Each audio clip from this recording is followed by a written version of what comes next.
Right, we have got, I'm hoping. Are you there, Viv? I'm there. Hello. Yay! It's worked. Fantastic. Oh, finally. I'm so chuffed.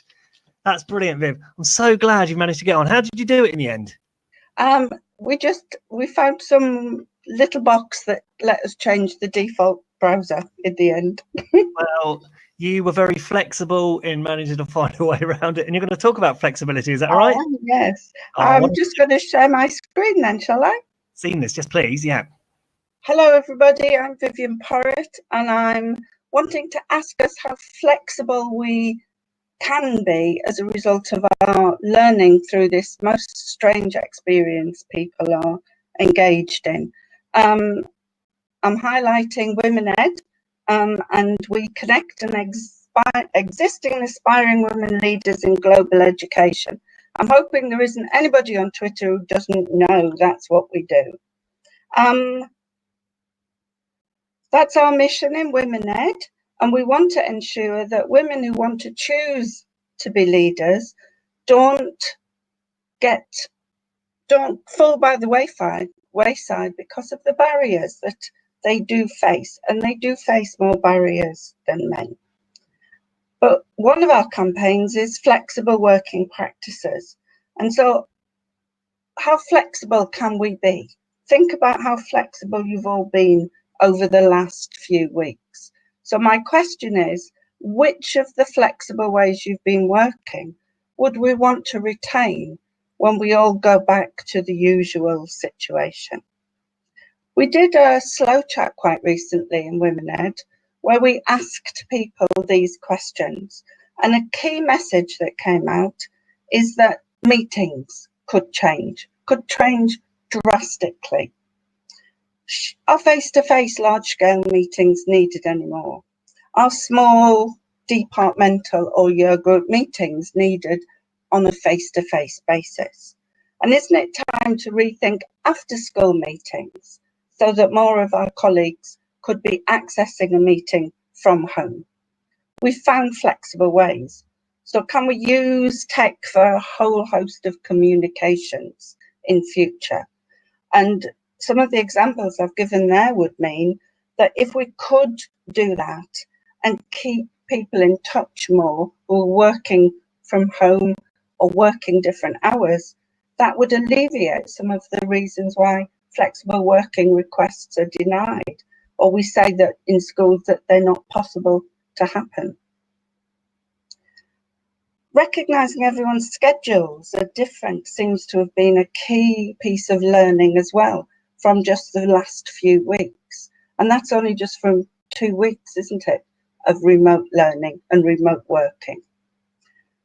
I wonder if you've had a greater respect for different working patterns, everybody, from what you've been experiencing. Many of you, the majority of you, will have been trying to teach or trying to lead in a school. And if you're working from home, you've got children who you're also trying to educate.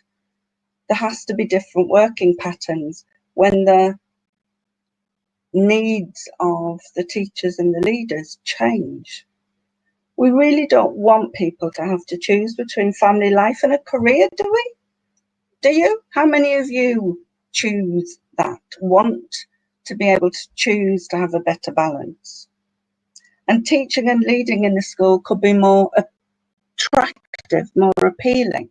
And don't we need that in the recruitment crisis we're in? We would retain more people, and particularly we'd retain more women if some of the flexible working practices we've been experimenting with and learning could be applied when we move forward out of this situation. Rethinking CPD is another big issue that's come out of the learning of the last few weeks. And there's a lovely quote there that somebody's discovered online resources that she didn't even know existed. And she can see how she can learn remotely and learn online. But you can also learn collaboratively, can't you, online?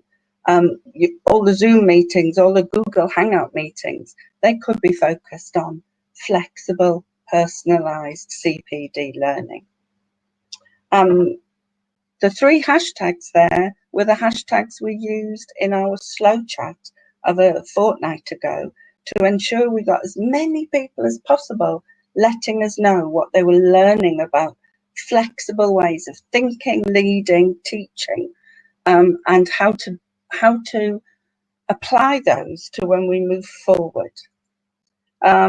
We asked people what their one word was about flexible practices. And remember that flexible practices cover a whole host of things, not just part-time working.